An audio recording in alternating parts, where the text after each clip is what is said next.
ठाकुर जी अपनी दुकान खोल के बैठते हैं नंद भवन के बाहर।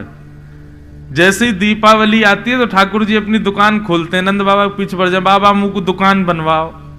बोले काय की दुकान? बोले कोई जलेबी बेच रहा है, कोई दिए बेच रहा है, कोई पटाखे बेच रहा है, कोई मिठाई बेच रहा है, मैं बेचूंगा।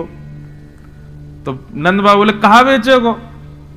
बोले जितना सामान है घर में सब बेच दूंगा। और ठाकुर जी पीछे पढ़ पढ़ के नंदरानी यशोदा से एक दुकान बनवाते हैं अपनी, और वह दुकान में पूरे नंद भवन की सामग्री लेके आ जावे। और बेचे कैसे हैं? पैसा ना लें, वाक्य बदले स्नेह मांगे। जितने ब्रजवासी सामने से जामे सबन को रोक रोक के ठाकुर जी सब बांट दें, और बदले में कोई धन ना लें, केवल फ्री में मुफ्त की दुकान लगा में ठाकुर जी, वही को हटरी कहें। इतनी प्यारी लीला होती है ठाकुर जी की, मुफ्त की दुकान। और वहां भीड़ लगे महाराज, पूरे गोकुल के लोग सब आ जाएं, सब मांगवे के काजे, ठाकुर जी सब लुटा दें, और नंद बाबा यशोदा भी लाला को खूब संग दें, सब सामग्री लुटा दें महाराज। तो दीपावली को सब लोग इंतजार करें कि भैया लाला की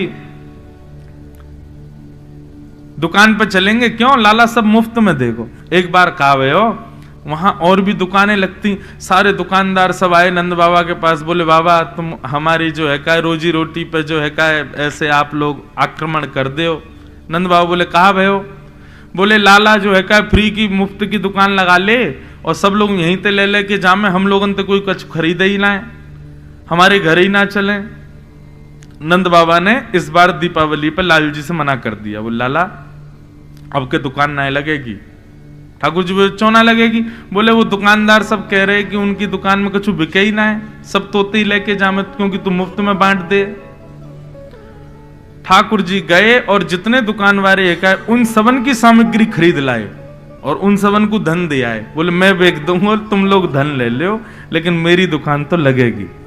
सो ये ठाकुर जी अपनी दुकान खोल के बैठते हैं हटरी, उसमें 7 तारीख को लाल जी विराजे, और फिर उसमें सुख देकर के ठाकुर जी सबको फिर वहीं चौसर खेलते हैं, आनंद करते हैं।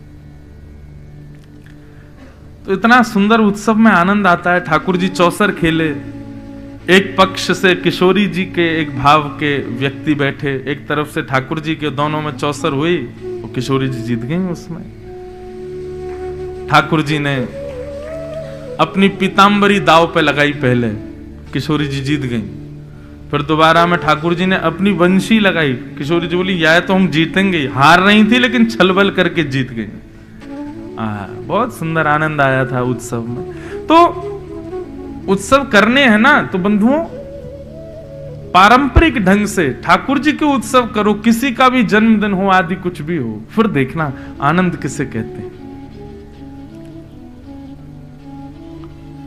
नंद बाबा के यहां लाला को जन्म भयो, पर नंद बाबा ने सबसे पहले ब्राह्मणों को बुलाया और ब्राह्मणों ने आकर के मधुर स्वर में वाचयित्वा स्वस्तेनम जात कर्मात्मजस्य वै कारयामास विधिवत पितृदेवार्चनम तथा।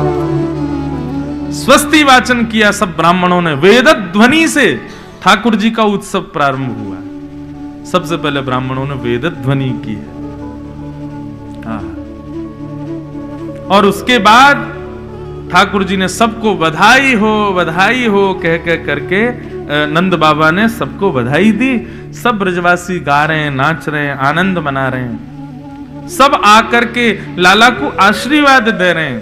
जुग जुग जीवेरी यशोदा मैया तेरो ललना, जुग जुग जीवेरी यशोदा मैया तेरो ललना, जुग जुग जीवेरी यशोदा मैया तेरो ललना, जुग जुग जीवेरी यशोदा मैया तेरो ललना। ये मंच पे इतने सारे गोपाल जी बैठे हैं, इन सबन की मैया सजा सजा के इनको यहाँ बैठा गई हैं, तो इन्हीं की सबरी मैयान को हम लोग कह रहे हैं हे जुग जुग जीवेरी यशोदा मैया तेरो ललना, जुग जुग जीवेरी यशोदा मैया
भागते यशोदा मैया ऐसो सुत तेने जायो।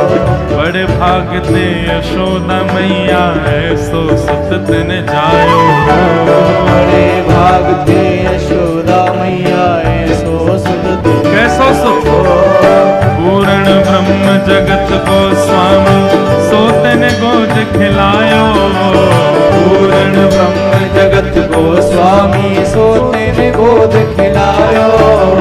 पूर्ण ब्रह्म जगत को स्वामी सोते ने गोद खिलायो। पूर्ण ब्रह्म जगत को स्वामी सोते ने गोद खिलायो। या तू मगवाने झूलन तेरो ललना। या तू मगवाने झूलन तेरो लालना। जुग जुग जीवे री नंदरानी मैया तेरो ललना। जीवे नंदरानी बोल नंद के लाला के बधाई हो।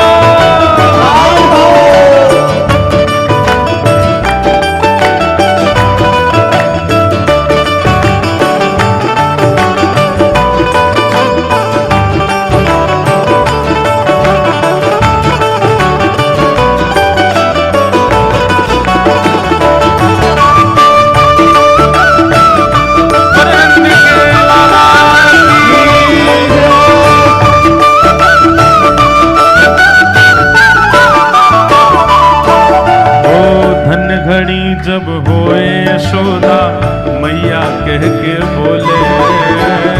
घड़ी जब होए यशोदा मैया कह के बोले। हाँ धन्य घड़ी जब होए यशोदा मैया कह के बोले। घड़ी जब होए यशोदा मैया और बोले। नूपुर बांध दो चरणन में घुटमन डोले। नूपुर बांध दो चरणन में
बधाई हो। भाई महाराज, वृंदावन में जो उत्सव मना ठाकुर जी का, उसका 0.1% भी हम लोग नहीं मना सकते। ऐसा वर्णन किया गया है कि महाराज देखो, नृत्य अच्छा कब होता है, नाचना अच्छा कब होता है?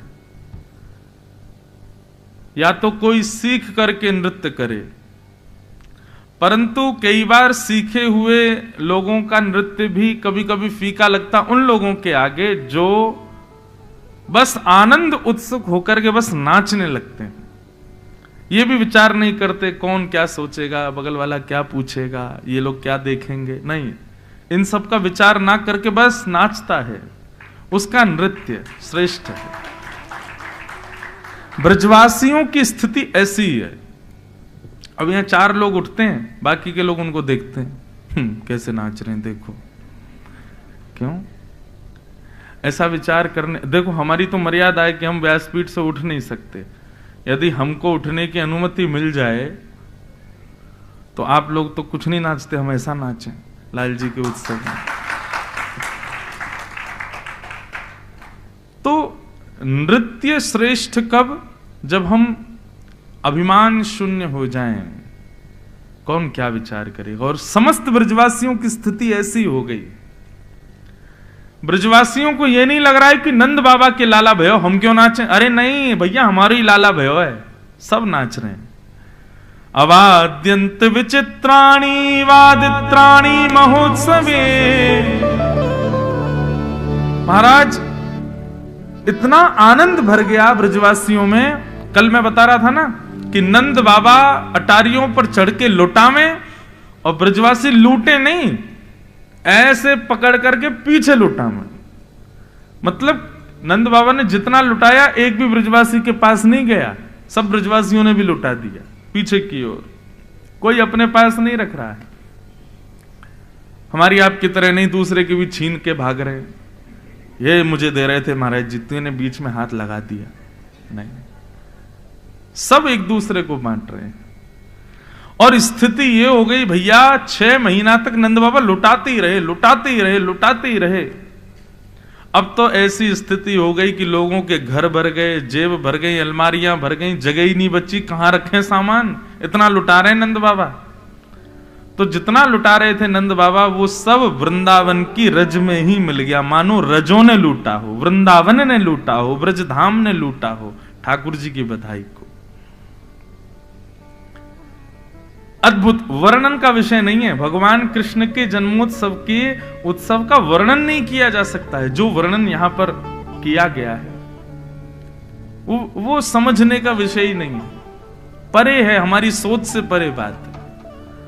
अवाद्यंत्र विचित्राणी, इसके पीछे मैं कभी कभी उदाहरण देता हूं कि भैया उत्सव चल रहा है, वाद्य बज रहे हैं, वाद्यों की अवधि होती है, 2 घंटा बजेंगे, 4 घंटे बजेंगे, 10 घंटे बज जाएंगे, 1 आध 2 दिन बज जाएंगे। लेकिन 6 महीना तक कौन सा वाद्य बजेगा? 6 महीने तक अनवरत दिन रात वाद्य बज रहे हैं। तो भैया वाद्य तो 2-4 दिन में सब खत्म हो गए, टूट टाट गए। उसके बाद क्या बज रहे हैं? बोले विचित्र विचित्र वाद्य बज रहे हैं, थाली बज रहे हैं, कांसे बज रहे हैं, ढोल वगैरह तो बचे नहीं, तो दीवारी पीट रहे हैं लोग, जमीन ही बजा रहे हैं, एक दूसरे की कमर पे तबला बजा रहे हैं, खोपड़ी पीट रहे हैं। इस प्रकार मुंह से विचित्र विचित्र आवाज निकाल रहे हैं। अवाद्यंत्र विचित्राणी वादत्राणी महोत्सवे। बस उत्सव रुकना नहीं चाहिए। 4-4, 10-10 लोगों के झुंड बन गए और आपस में सब बैठ बैठ करके केवल बधाइयां गा रहे हैं, कान पे हाथ धर धर के, सब चारों ओर से घेर रखा है नंद भवन को। वो स्थिति विचार करते हैं, कभी सोचते हैं तो लगता है कैसी रही होगी।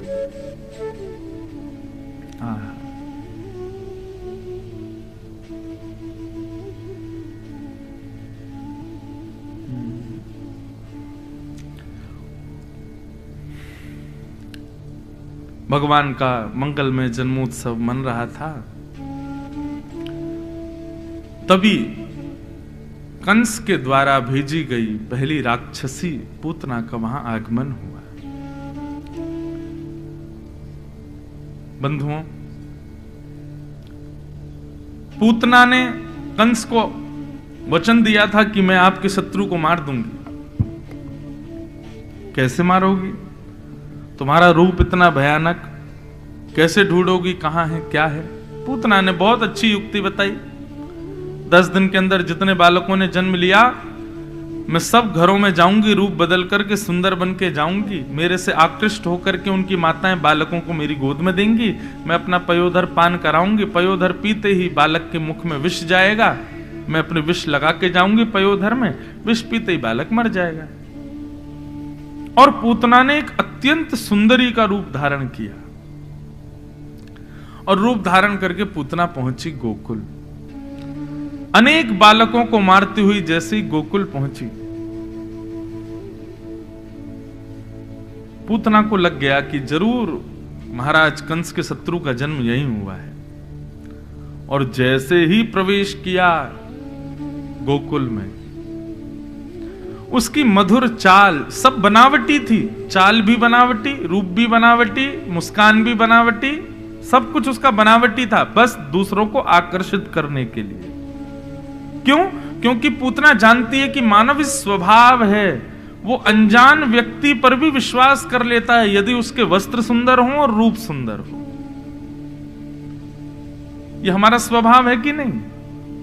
कोई अनजान व्यक्ति हो लेकिन उसके वस्त्र ज्यादा बढ़िया ना हो, रूप भी इतना सुंदर ना हो, हमारा विश्वास नहीं होगा। लेकिन अनजान व्यक्ति है, वस्त्र अच्छे पहने, रूप अच्छा है, तो हमारा उस पर विश्वास अपने आप हो जाता है। बुरा नहीं मानिएगा, पर बंबई अधिकतर पूतना की नगरी है। आप सब नहीं, पर यहां पर सब बनावटी रहते हैं, सबको लुभाने वाले, सबको अपनी ओर आकृष्ट करने वाले, आकर्षण करने वाले। उनका चेहरा बनावटी, वस्त्र बनावटी, हंसी बनावटी, बाल बनावटी, नाक बनावटी, आंख बनावटी, बोली बनावटी। आप लोगों की नहीं कह रहा, मैं उन लोगों की बात कर रहा हूं जो सबको और कौन आकर्षित करते हैं ये सब जानते हैं। कौन आकृष्ट करता है सबको, सबको पता है। एक ऐसी इंडस्ट्री है यहां पे जो सबको केवल अपनी अंदर से भयंकर टूटे हुए हैं, अंदर से रो रहे हैं, चीख रहे हैं, चिल्ला रहे हैं, लेकिन अपने रूप आवरण ऐसा बनाएंगे कि महाराज सामने वाला कहे ओहो यही है बस।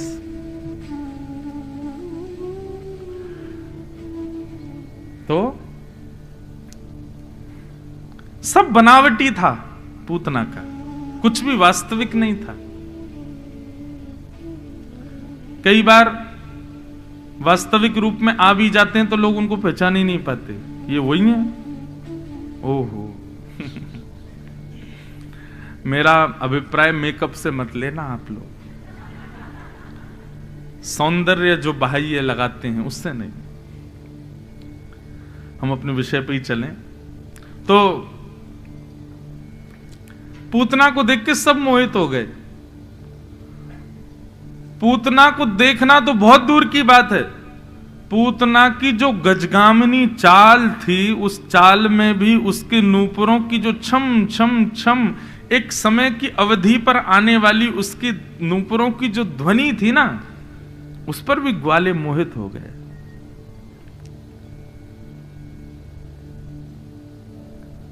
छम छम छम पायल की झनकार सुन रहे हैं, ग्वाल वाल सब गा रहे हैं, नंद घनानंद भयो जय कन्हैया लाल की। जैसी छम छम आवाज सुनी तो पीछे मुड़ करके ऐसे देखा, ऐसे देख करके जैसे सामने देखते तो स्तब्ध हो जाते और पीछे देखे पर उसी को ही देखते।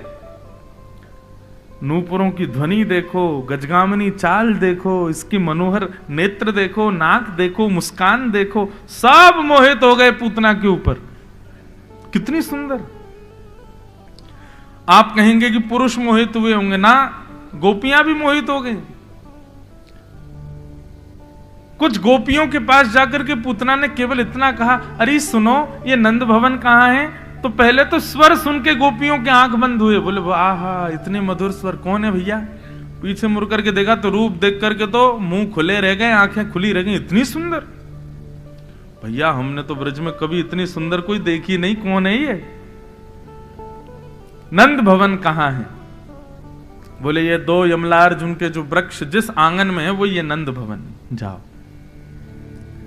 2-4 ग्वाले तो दौड़े दौड़े मैया के पास गए, बोले मैया तू बहुत पीछे पड़ी रहे, मेरा ब्याह कर ले, मैं तैयार हूं ब्याह करवे को।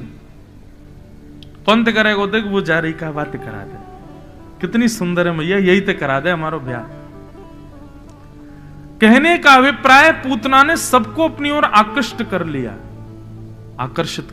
अपने रूप से, अपने भाव से, अपनी बोली से, जो कि सब बनावटी था।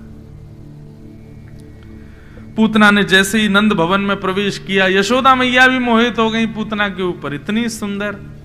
अरे विधाता, मेरो लाला या तो कछु साल पहले ही जन्म ले ले तो, या ये कछु साल बाद जन्म लेती तो यही तो ब्याह कराती अपने लाला को, इतनी सुंदर बहू।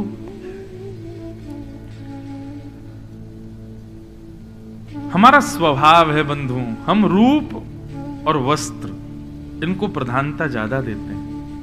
रूप और वस्त्र को प्रधानता देने का मतलब हम व्यक्ति का प्रभाव देखते हैं, हम उसका स्वभाव नहीं देखते। और यहीं पर हम संबंधों में मात खा जाते हैं। किसी का प्रभाव रुचिकर लगे, देखो प्रभाव से ना ही ब्याह करो, प्रभाव से ना ही मित्र बनाओ, और प्रभाव से ना ही गुरु बनाओ। इन 3 चीजों में प्रभाव को प्रधानता मत देना। पहली बात, मित्र को प्रभाव देखकर नहीं बनाना। पत्नी और पति, अपना जीवन संगी, उसका भी प्रभाव मत देखना। उसके प्रभाव कैसा, वो पढ़ने में कैसा, या पढ़ाई तो बहुत दूर की बात, उसका रूप या उसका श्रृंगार या उसका जो उसके रूप आवरण है बाहर के, उस पर रीझ करके ब्याह मत करना। और तीसरा, गुरु भी प्रभाव देख करके मत बनाना। इन 3 संबंधों में स्वभाव को प्रधानता दो। मित्र किसको बनाना है? रूप भले ही नहीं है, स्वरूप भले ही नहीं, स्वभाव बहुत अच्छा है। पति या पत्नी जीवन संगी किसको बनाना? रूप भले ही इतना शोभादायी नहीं है, स्वभाव बहुत मधुर है। और गुरु भी प्रभावशाली कितने हैं ये देख करके नहीं, स्वभाव कैसा है, ठाकुर जी के प्रति प्रीति कैसी, ये देख करके बनाओ। लेकिन पूतना के सब प्रभाव पर मोहित हो गए।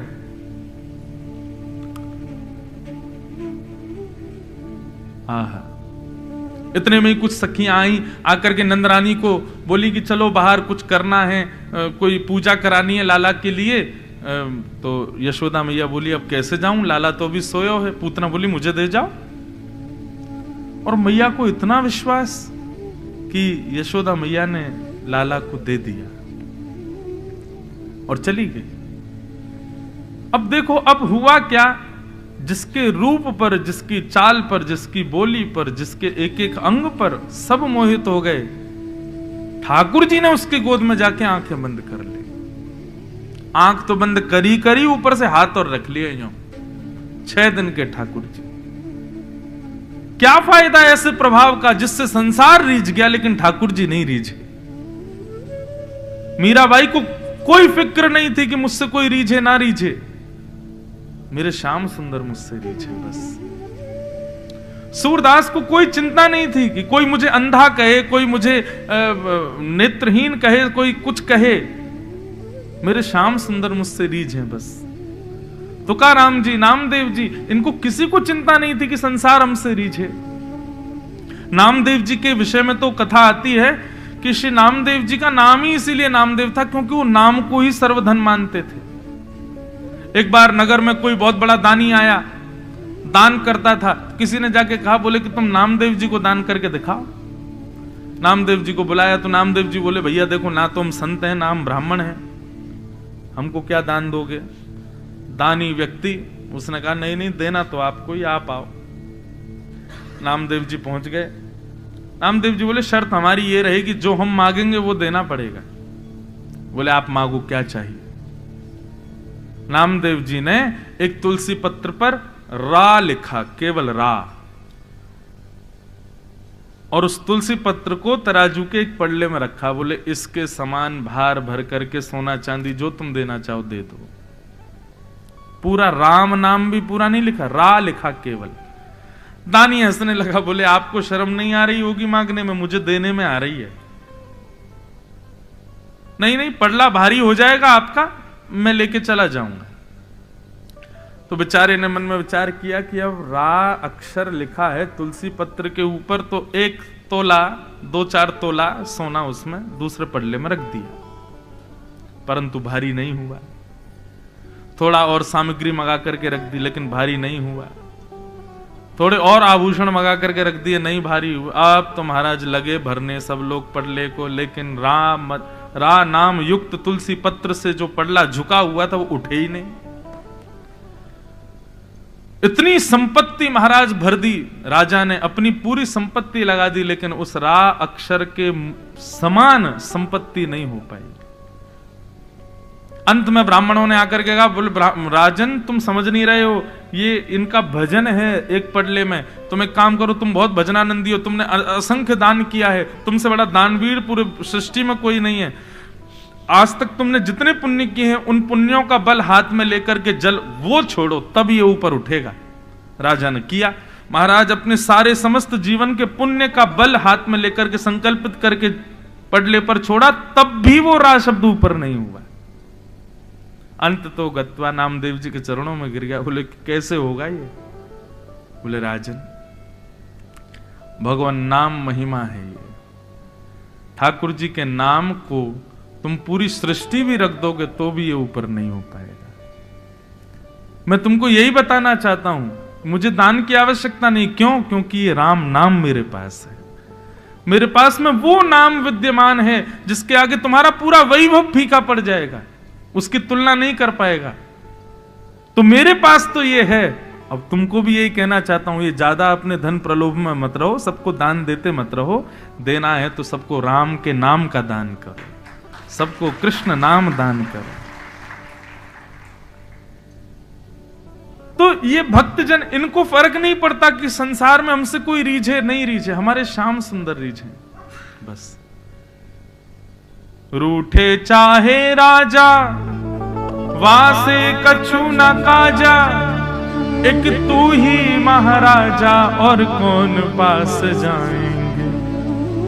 रूठे चाहे भाई वासे कछु ना भलाई, एक तू ही है सहाई और कौन को सराए। रूठे चाहे शत्रु और मित्र आठों याम, एक तेरे चरणन के नेह को निभाएंगे। जग सारा झूठा, एक तू ही है अनूठा। रूठ जाए चाहे सारा जग, पर तू ना रूठा चाहे। कोई भी रूठ जाए हमसे, हमारे पंडरीनाथ हमसे कभी ना रूठे। पूतना का कितना बड़ा दुर्भाग्य, कितना बड़ा दुर्भाग्य। भगवान के पास चली गई, भगवान के सन्मुख चली गई, ठाकुर जी उसकी गोद में लेटे, लेकिन फिर भी ठाकुर जी के नेत्रों की पात्र नहीं बन पाई। वो कितना बड़ा दुर्भाग्य है पूतना का। मुझसे यदि पूछा जाए कि राक्षसों में सबसे बड़ा दुर्भाग्यशाली कौन, तो पूतना है। इतना सामीप्य मिल गया उसको भगवान का, फिर भी भगवान के नेत्रों की पात्र नहीं बन पाई। बंधु, हम भक्ति क्यों करते हैं? आपके जो भी डेफिनेशन है, आपकी जो भी इच्छाएं हैं अपने पास, आप उसको सजा के रखिए, लेकिन मेरी एक बात मानिए, हम भक्ति इसीलिए करते हैं, हम वैष्णवता इसलिए अपने जीवन में ला रहे हैं, हम भागवत सुनकर के इसलिए भक्ति पथ के अनुगामी बन रहे हैं, ताकि ठाकुर जी के नेत्रों के पात्र बन सके। ठाकुर जी हमको निहारें, इसलिए हजारों लाखों लोग वृंदावन जा रहे हैं, बिहारी जी का दर्शन, राधा वल्लभ जी का दर्शन, राधा रमन जी का दर्शन। वृंदावन में आज भी सुबह की हेडलाइन थी कि कल करीब 5 से 7-8 लाख लोग थे वृंदावन में। यह विशेष बात नहीं है कि वृंदावन में 10 लाख लोग आ रहे हैं, यह विशेष बात है कि 10 लाखों में बिहारी जी किसको निहार रहे हैं, बिहारी जी की दृष्टि किस पे पड़ रही है। श्री राधारमन लाल जी को कौन, राधारमन लाल जी किसको देख रहे हैं? सब राधारमन जी को देख रहे हैं, ये बड़ी बात नहीं, उनकी दृष्टि किस पर पड़ रही है, ये बड़ी बात है।